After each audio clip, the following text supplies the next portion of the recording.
म्हातारी माणसं नुसतं म्हणतात पोरवाया गेली आणि परवाया गेली. अरे पण का गेली? बिडी फुकू फुकू तुमची थोबाडा आत गेली म्हणून परवाया गेली. उगाच थोडे गेले. तुम्ही जे केलं ते पोरांनी केलं. आपला जीव म्हातारा आहे, आता तरी आपण परमार्थ करावा. मारुतीच्या मंदिरात हे भजन करायला जात नाहीत, पत्ते खेळायला जातात. मारुती समोर ब्रह्मचारी मारुतीला राणी दाखवतो, ही गुणाचं. फक्त पोरच वाया गेली. लय अवघड आहे. पण आता या म्हाताऱ्या बायका सुद्धा दारात बसून आजकालच्या काय पोरी येतोय, ह्यांना काय लाजा येतोय, आमच्या जमान्यात नव्हतं माय, असो आम्ही किती इज्जतीनं खाल्लं माय, किती कष्ट केलं माय, ह्यांना काय झळय माय, सगळं आयतं भेटलं माय, होय ग माय. पण तुम्ही आता काय करता? आता तुम्ही मिसरी चोळीता. तुमच्या मिसरीच्या वासानं गोठ्यातल्या म्हशीनं दूध द्यायचं बंद केलं. इतका भंगार वास त्या मिसरीचा. तुम्ही नातीला कुठल्या तोंडानं ज्ञानेश्वरी वाचायला सांगणार सांगा बरं? ज्या माय बापांना ज्ञानेश्वरीचा स्पर्श नाही, ती लेकरं कशी ज्ञानोबा तुकोबांच्या संलग्न असणार? हा, अरे म्हातारा असू द्या घरातलं काकडं करणार, नातवाला अभंग तरी पाठ. मी म्हणते काय ना काय सुंदर ते ध्यान तरी, रामकृष्ण हरी तरी माहीत असतं. उठता बसता त्याचा म्हातारा रामकृष्ण हरी म्हणत असतो. हा, लय पुढच्या पिढीला नावं ठेवत जाऊ नका. व्यक्तीच्या अगोदर व्यक्तीचं ज्ञान जन्माला येतं, ते प्रारब्धावर. मोठं की देहाकृती उमटे, निज ज्ञानाची पहाट फुटे, सूर्या पुढे प्रगटे प्रकाश जायचा. प्रकाश सूर्यापासून निर्माण झाला, पण आधी काय येतं? प्रकाश येतो का सूर्य? त्याला पाठ उठावं लागतं. काकड्याची मंडळी, आधी प्रकाश येतो का सूर्य? प्रकाश. नंतर काय येतो? प्रकाश. निर्माण कुठून झाला? पण येतो आधी काय? अगदी तसं आहे. आत्मा नंतर ज्ञान. ज्ञान आत्म्याचं स्वरूप आहे, तरी सुद्धा आत्म्याच्या अगोदर ज्ञान येतं. म्हणून तर वर्णन आहे, उपजता ज्ञानी हे वर्म जाणोनी आले लोटांगणी चांगलं. हे ज्ञान आत्ताच नाही आहे. ज्ञान गुड गम्य ज्ञानदेवा लाधले निवृत्तीने दिदले माझ्या हाती. हे दिलंय कोणीतरी, हे परंपरेनं चालत आलंय. पण विनंती, हे ह्या 2-3 वर्षात प्रसिद्धी झाली म्हणून लोकांना मी माहित आहे. पण आम्ही कीर्तन करतोला खूप वर्ष झाली, आमच्या पिढ्यानं पिढ्या त्याच्यात गेल्या. पण लोकांना चांगलं काही दिसत. लय अवघड बाबा लोकांचं. चुकून एखाद्या वेळेस जर पाणीपुरी खाताना दिसलं ना, तर माणसं ताई पाणीपुरी खाता, मग काय आमलेट खाऊ? तू काय खाऊ एवढं सांग मला. आता आयुष्यात एक गोष्ट आवडती, ती सुद्धा लोक म्हणजे इतकं जजमेंट आहे ना लोकांचं. बाप, आम्ही संत नाही येत रे. साध्या तुमच्या मुलगीसारखी मी मुलगी आहे. आई वडिलांच्या कृपेनं कीर्तनकार आहे. ताकद एवढी नाही आमच्यात. पण लोकांचं लय अवघड आहे. बाकी कुणी काही केलं तरी चालतंय. आणि माणूस आहे रे आपण. आपण 3 नियम फक्त पाळवायचे. तुळशी माळ गळा, गोपी चंदन टिळा, हृदयी कळवळा. एवढं पाळलं तरी आपल्याला पुरेच आहे. एवढे नियम धर्म आपण पाळले ना, बास आहे. विनंती आहे, मी पहिली 15 वर्ष तर लोक काय पैसे देतच नव्हती, प्रसिद्धी नव्हती. आता देते ती. खरं ते खरं महाराज बरं का, आता देतात. पण आला पैसे आल्यावर कळलं, पैसा कमवायचा अवघड नाही, खर्चायचा अवघड आहे. आणि कुठं खर्चावं जर कळलं नाही तर शाहरुख खानच्या पोरासारखी गत होती. आपल्या योग्य ठिकाणी पैसा जावा. माझ्या माऊलींचं वर्णन आहे, जरी स्वधर्मात होते जे जे मिळे आपण याते, ते ते दिजे बहुते सन्मान योगे. जे मिळालंय त्यातला 50% वाटा तरी स्वधर्मासाठी गेला पाहिजे. पण या 3-4 वर्षात लोक पैसे द्यायला लागली, मानधनं द्यायला लागली. मी 1 रुपया कोणाची देणगी न घेता, हाताला कधी पावती पुस्तकाचा स्पर्श न लावता, मानधनाच्या व्यतिरिक्त 1 रुपया तोंडाने कोणाला न मागता, फक्त कीर्तनाच्या मानधनावर 3.5 ते 4 कोटी रुपयाची शिक्षण संस्था उभी केली, ज्यामध्ये मी स्वतःच्या जीवावर मुली सांभाळते. हे सगळं माझ्या आई वडिलांमुळे, हे सगळं माझ्या ज्ञानोबा तुकोबांमुळे. माझं स्वतःचं घर पत्र्याचं आहे, पण आपली संस्था आरशेशी आहे. ह्या मुली संस्थेतल्याच आहेत. कधी आलात बार्शीला तर नक्की या. बार्शी माहिती आहे ना, भगवंताची बार्शी, फार सुंदर गाव. भागवत महापुराणामध्ये अंबरीश राजाची जी कथा येते, ती अंबरीश राजाची कथा म्हणजे बार्शी.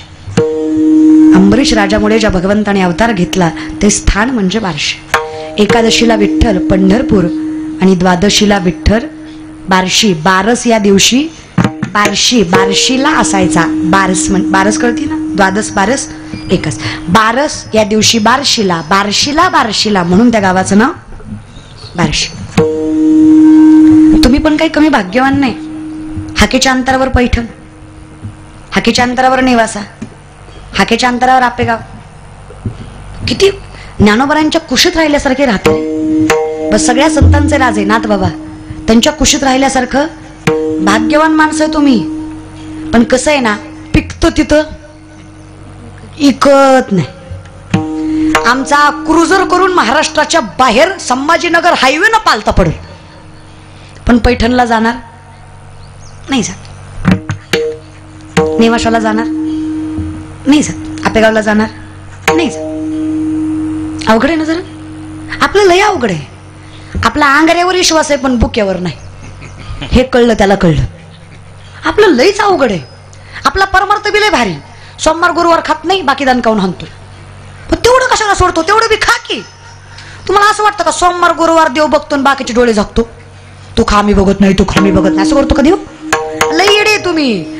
तुमचं कसं आहे, 10 दिवस गणपती बुडवताना बाबूराव आणि पुन्हा म्हणायचं देव बायको देत नाही. देतच नसतो आणि भेटली तरी सुधरून राहत नसती. असलं वागून नवरात्राचे उपवास, दसऱ्या दिवशी बोकड, देवी कुपती म्हण, पोत्यात घालून हाणला पाहिजे सांगणारा ना ऐकणारा. दोन्ही हाणले पाहिजे महाराज. जयाचे आही का धड नाही, तयासी परित्र पुससी काही. ज्ञानोबरांचं मत आहे की रे. नामदेवराय सांगतात कल्पनेची बाधा न हो कवने काळी. ही संत मंडळी सुखी राहायचं असेल तर सदा नामघोष करू, तेने सदा चित्ता सर्व सुख आलो. सगळ्यात सोपं आहे की रे. काही चिंता आहे का? काहीच नाही. काळ वेळ नाम दोन्ही पक्ष बाई. पर एवढं सगळं साधं सोडता. ते असं खायचं ते असं खायचं, लय भानगडीत पडता बाबा तुम्ही. लय लोकांचं अवघड आहे. लय मला नवल वाटतं लोकांचं. हा ना, ह्यांचा परमार्थच असला खतरनाक आहे दादा. स्वतःला प्रसाद केला की एवढी पुरणपोळी करते आणि देवाचा निवद एवढा करते. निस्ता भात, एवढ्या भातात तर 101 निवद भागी होती. निस्ता आमटीत बोडबोडी होती, तीच सगळ्याला लावी ती. एका कुरवडीत 101 निवद, एका भज्यात सगळं निवद गाठलं हिनं. काय सगळं ठेवलं तर काही जाणार आहे का आपलं? बरं शेवटी येणार कोणाकडे ती? संध्याकाळी आपणच खातो ना. त्यो थोड्या वेळानं कोण खाते? अरे विनंती आहे रे, तर्क वितर्क लावू नका. तो खातोय म्हणून खात नाही म्हणून छोटा नाही. तुम्ही प्रयत्न तरी करा. देव भेटाबाई इच्छा प्रबळ तर असू द्या. तुम्ही एकदा ती इच्छा प्रबळ केली ना, मग काय. तेषामहं समुद्रता मृत्यू संसार सागरात भवामी नचिरात पार्थमय्या वेशित चेतसा. मृत्यू हा अटल आहे संसार सागरात. हा भवसागर आहे. तुला जे तुझं वाटतं ते तुझं नाहीये. आणि हे सगळं सांगण्यासाठी माझ्या सार्थाशिवाय पर्याय. मी सारथी असेल तर तुझी संख्या कमी असू दे, तू जिंकणार. पण माझं सार्थत्व तू नाकारलंस की तुझं अस्तित्व तुला नाकारावंच लागेल. कारण मी कोण आहे हे लक्षात घे. अहम वैश्वानरो भूत्वा प्राणिनाम देहमाश्रित प्राणापान समायुक्त पच्चमिन्नम चतुर्विधम. चालवणं बोलवणं सोड अर्जुना. सूक्ष्मता लक्षात घे. तुझं अन्न पचवणारा सुद्धा मीच. तुझ्या जठरामध्ये जी अग्नी आहे तो मी जगदीश्वर, तो मी कृष्ण, तो मी राम, तो मी शिव, तो मी विश्वेश्वर. पंचमहाभूत मी, अणुरेणू मी, सुरुवात मी, शेवट मी, अनंत काल मी. मग तूही मी आणि मीही तूच. आणि जर कर्म सत्य असेल तर मग काय चिंता, कोण दिवस येईल. जर माझी ओळख तुला झाली तर तुला चिंता करायची गरज. पण जोपर्यंत तुला तू कोण आहेस हे कळत नाही तोपर्यंत तुला मी कोण आहे हे कळणार. या ज्ञान भक्ती सहज भक्तो एक वटला मज, तोची मीही केवळ तुझ श्रुतही आहे.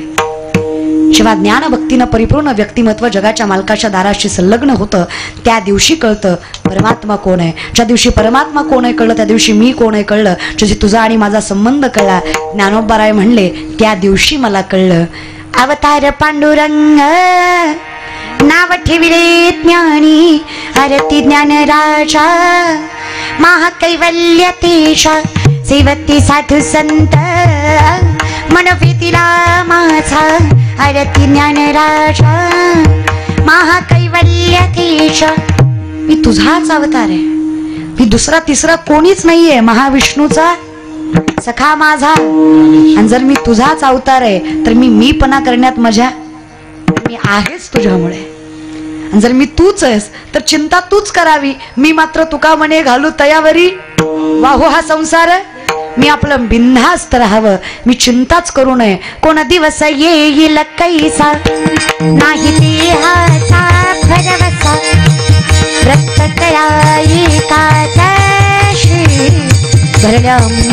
देहाच्या राशी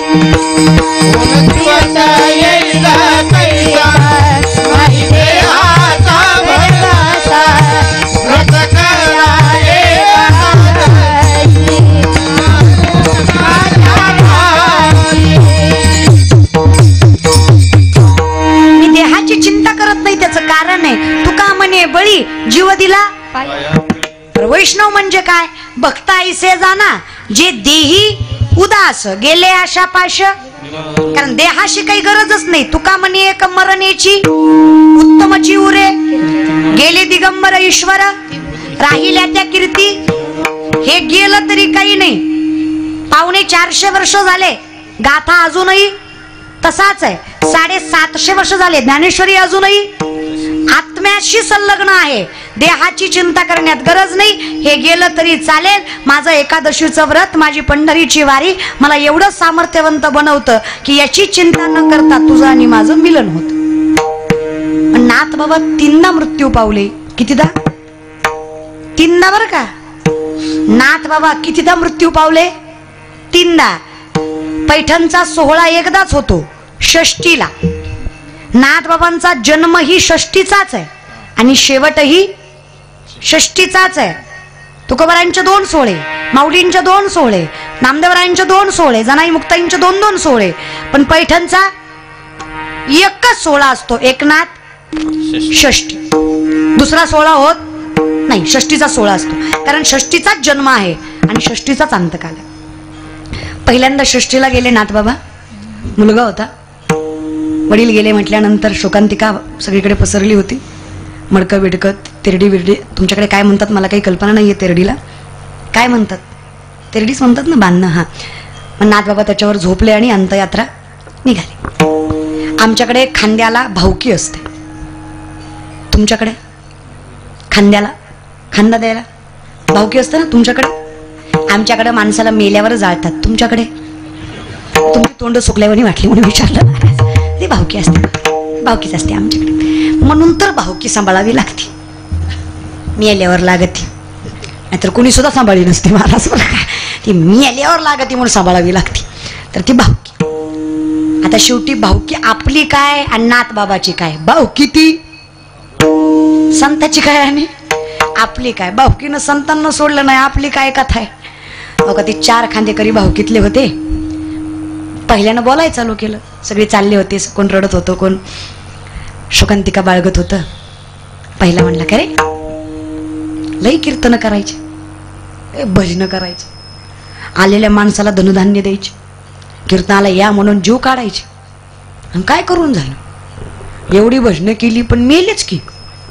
दुसरं म्हणलं हा ना, एवढी भजनं केली म्हणल्यावर एवढ्या लवकर मरायला नव्हतं पाहिजे, हे की नाही? देवानं न्यायला यायला पाहिजे होतं. तिसरा म्हणला हा ना, लय म्हणायचे देव येतोय न्यायला, देव येतोय न्यायला. कशाचा येतोय? आपल्याच खांद्यावर आलं. कशाचा येतोय? आपणच खांदे करीन. काय येतोय? काही खरं नसतंय. चौथा म्हणला अर्गापाला कणू, हा जीव गेलाय त्यांचा, बोलाव का?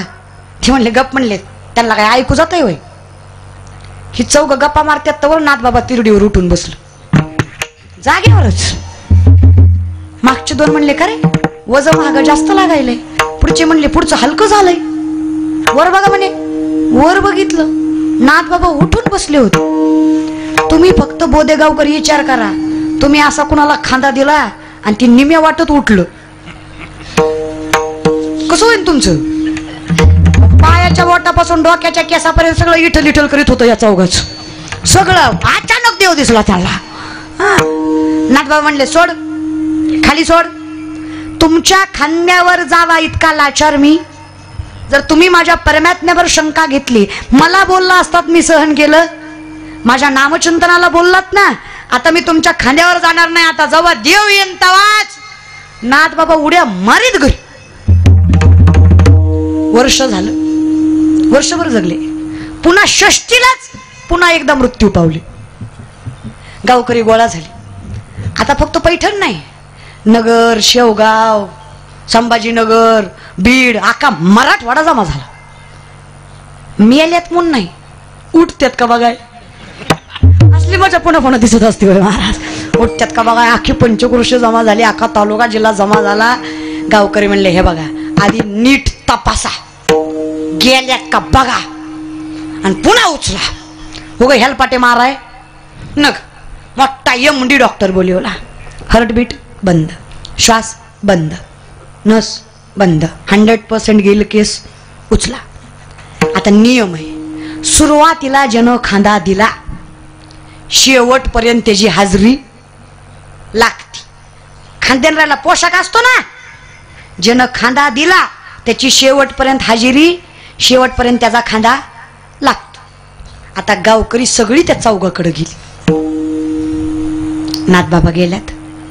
गेल्या वर्षी तुम्ही खांदा दिलता, या वर्षी तुम्हालाच द्यावा लागतंय, नियम आहे शास्त्राचा.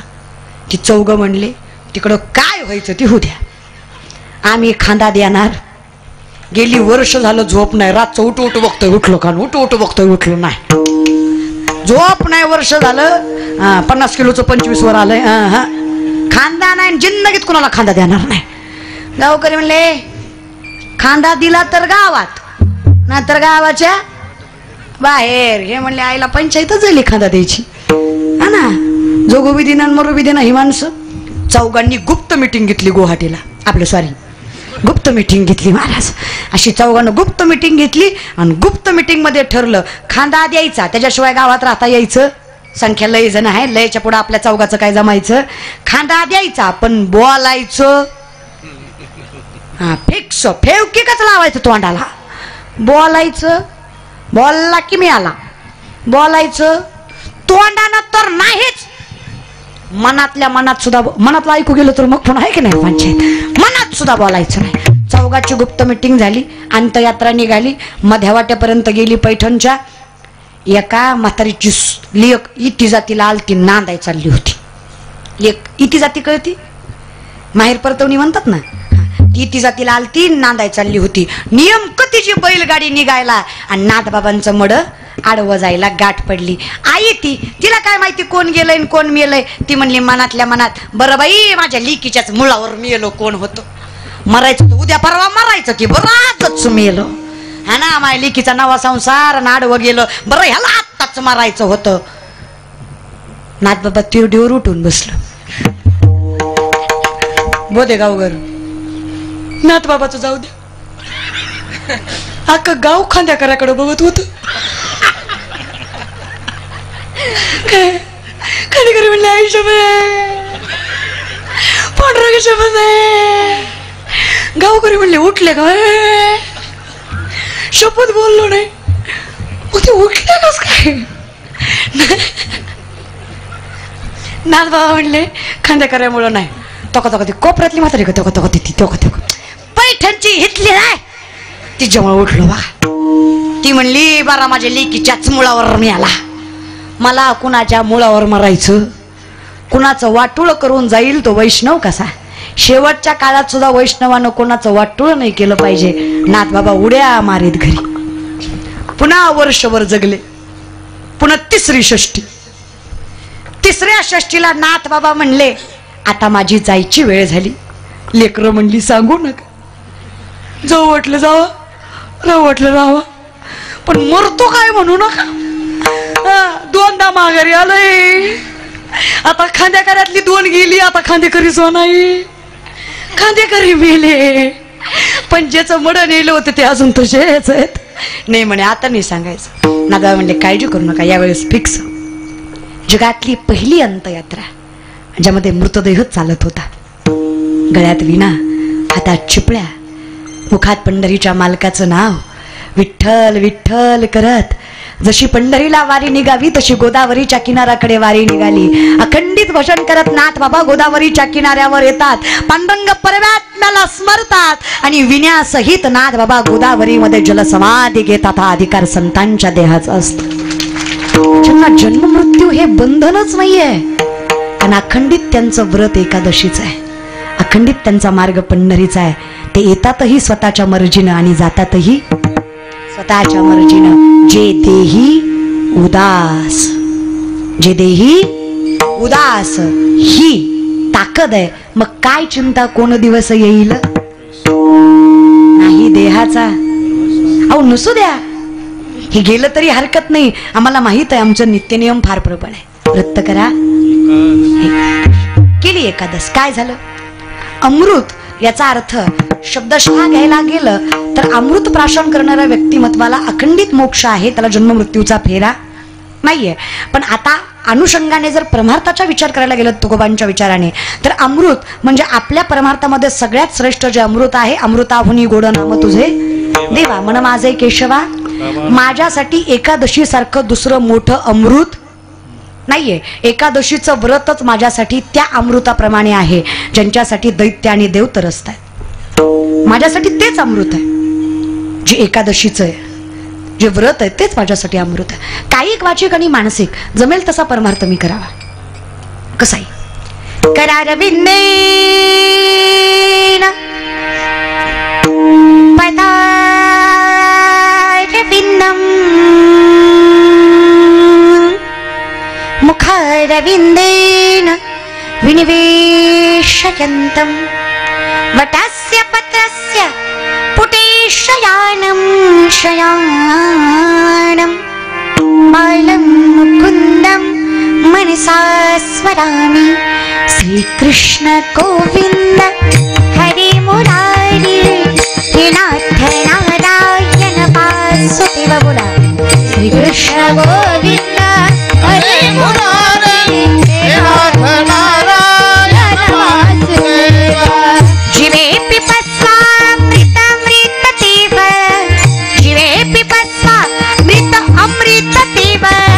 गोविन्द दामोदर माधवेति. श्रीकृष्ण गोविन्द हरे मुरारी, हे नाथ नारायण वासुदेव. श्रीकृष्ण गोविन्द हरे मुरारी, हे नाथ नारायण वासुदेव.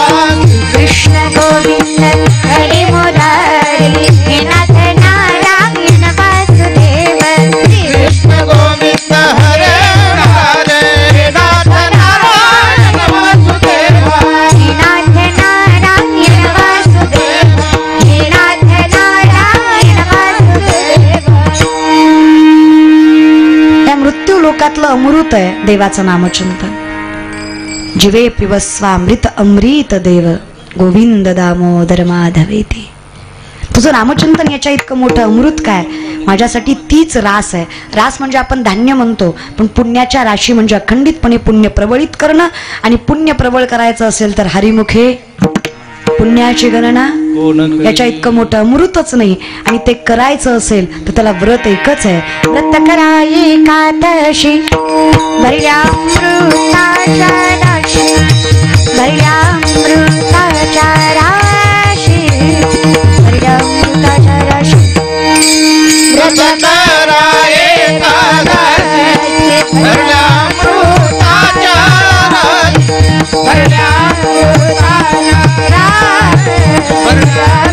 भर्यामृताच्या राशी. हे व्रत करा एकादशी भरल्यामृताच्या राशी, भरल्यामृताच्या राशी, भरल्यामृताच्या राशी.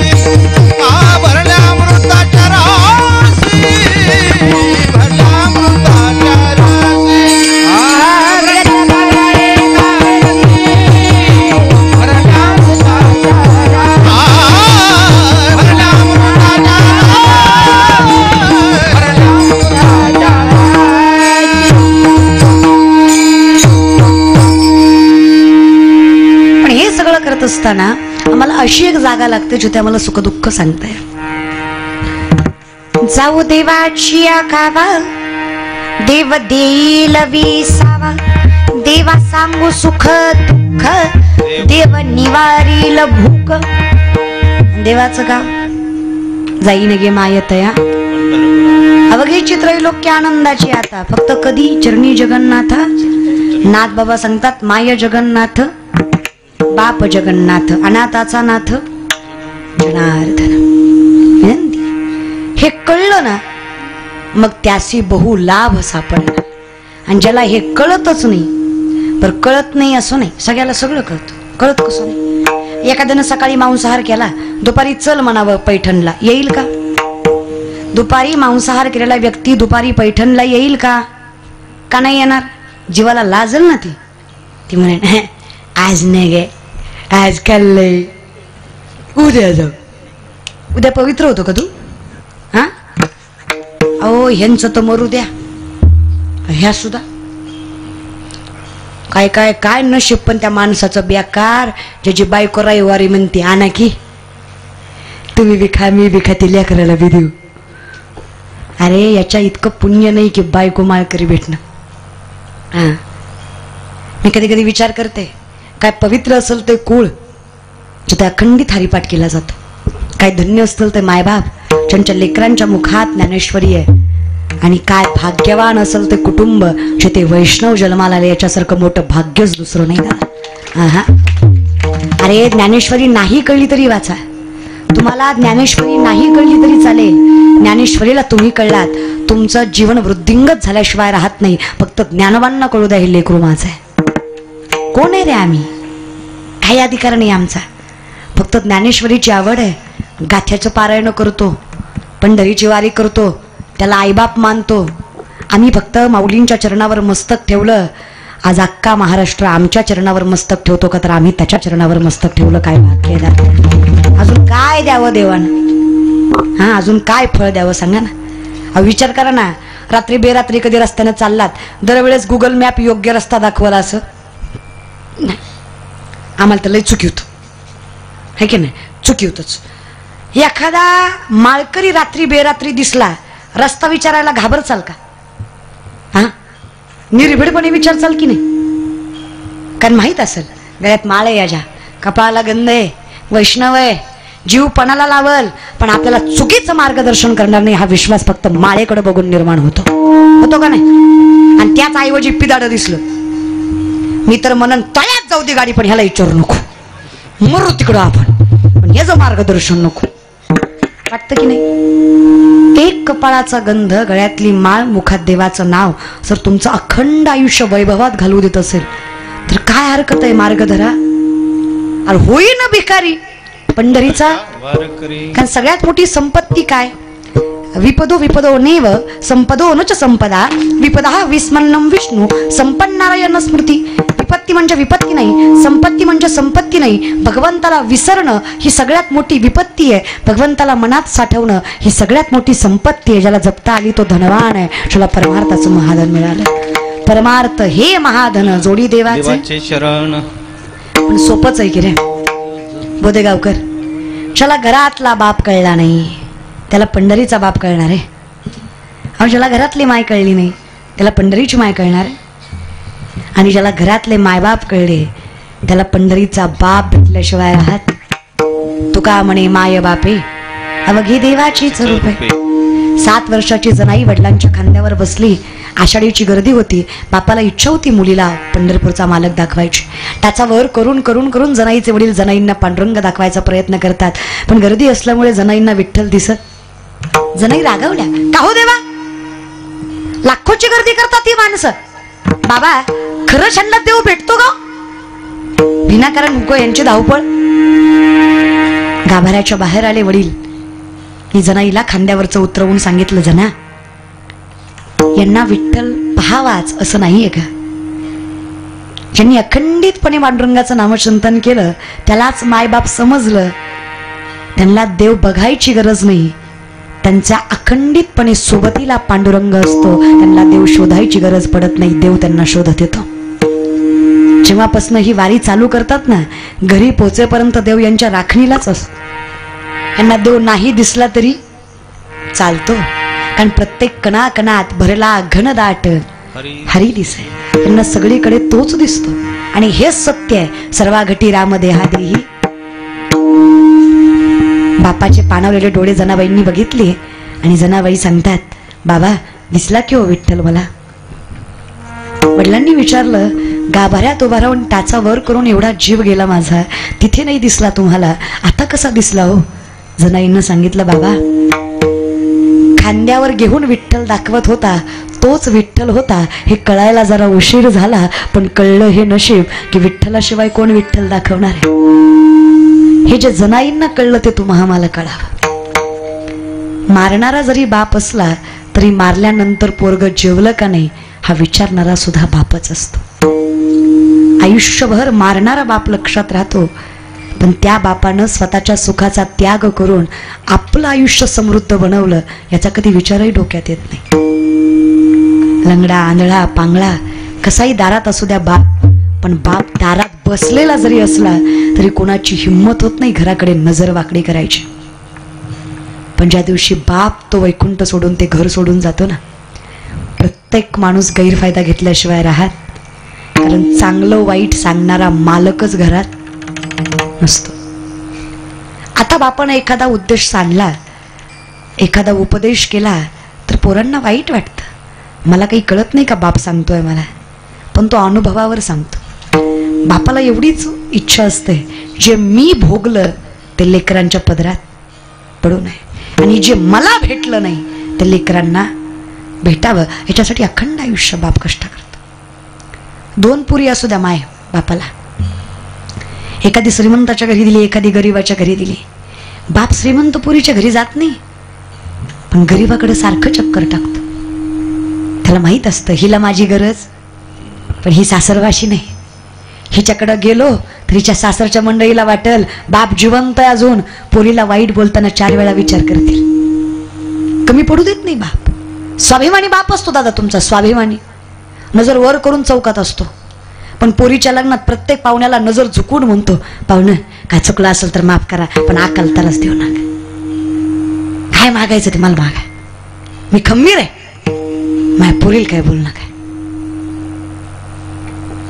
लय भाग्यवान आहे ज्याला बाप असतो. बाप पांडुरंगासारखा पाठीशी उभं राहणं याच्या सारखं मोठं वैभवच आयुष्यात नाही की तुमचा बाप खंबीरपणे तुमच्या पाठीशी आहे. तुम्हाला पंढरीच्या मालकाची सुद्धा गरज नाही.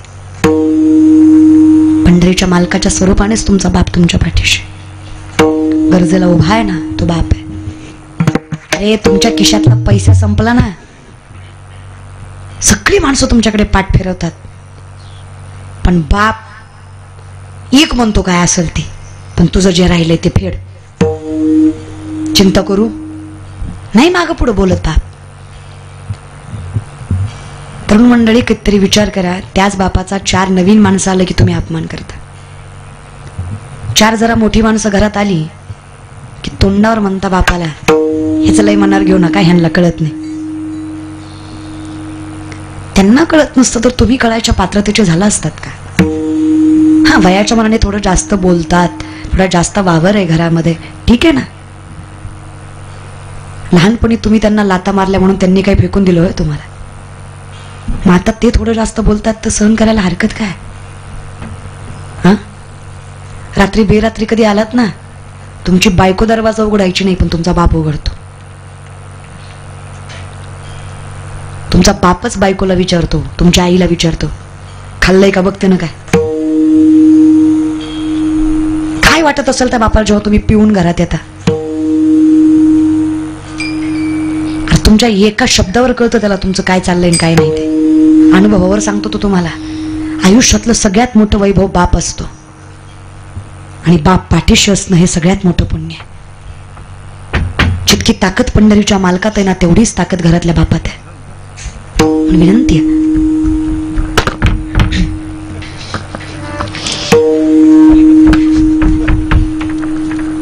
नाही असू दे, आम्ही नाही नाचले, तू नाच. आम्ही जरा कमी पडलो नाचेल महाराज, तर मित्र नाचून घेतो. विनंती आहे, तो बाप समजून घ्या. मी सुरुवातीलाच म्हणलं मालक पंढरीचा काय आणि घरातला काय एकच. विनंती दिला, या बापाला समजून घेता यावं आणि मग त्या बापापर्यंत पोचता यावं. एकदा तिथं पोचलो, मार्ग थेरा पंढरीचा पीडा चुकेल 84.